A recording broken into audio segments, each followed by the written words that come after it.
l'open space m'a tuée. Oui. C'est un petit livre que j'aime beaucoup, ou un livre plein d'ironie, plein de tranchants, sur la mise en scène de soi dans certains milieux professionnels, par exemple le milieu des startups ou le milieu des... où ces jeunes cadres qui sortent de grandes écoles sont attendus du côté de la mise en scène de soi, de la suractivité, de l'efficacité, de la réactivité. Il faut toujours montrer qu'on est pressé, qu'on est débordé. Regardez qui part le premier du bureau parce que il faut surtout pas partir le premier. Est-ce que c'est de la suradaptation? La suradaptation, ça me fait penser à une histoire que raconte un collègue psychiatre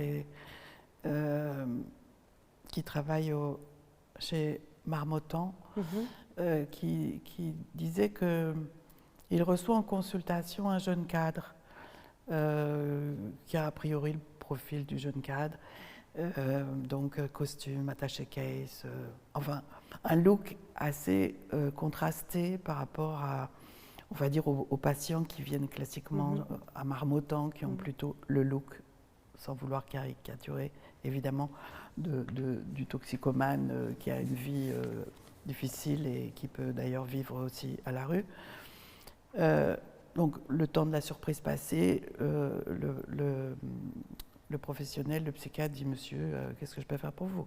Eh bien voilà, docteur, je viens vous voir parce que je suis jeune cadre, j'ai été embauchée dans cette entreprise, secteur de la défense. Je suis encore dans une période où je dois faire mes preuves. J'ai une charge de travail absolument énorme, des défis à soulever terribles. Et du coup, j'ai perdu le sommeil, j'étais voir mon médecin, il m'a prescrit des somnifères. J'ai repris le travail avec ces somnifères, mais le matin, j'étais vraiment dans l'incapacité de travailler. Je suis revenue voir mon médecin, il m'a prescrit à ce moment-là des amphétamines pour me booster un peu le matin. Et puis, je suis partie dans une automédication de cocktails de médicaments pour soutenir les défis. C'est d'autant plus difficile pour moi que je vois bien mon collègue dans le même bureau que moi. Lui, par contre, je le vois quotidiennement, quoi. Il est au top. Manifestement, il soutient ce rythme. Il n'y a pas de problème. On va donc vous accompagner dans une réduction de votre consommation jusqu'au sevrage.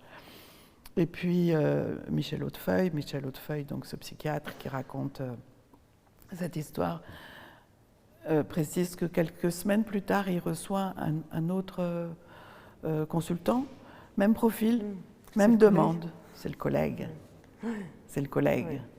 C'est-à-dire qu'il a réalisé, il a mis un temps évidemment, mais tout d'un coup il a réalisé qu'en fait c'était le collègue. Qu'est-ce qu'il en est de cette suradaptation? Où conduit la suradaptation? Eh oui.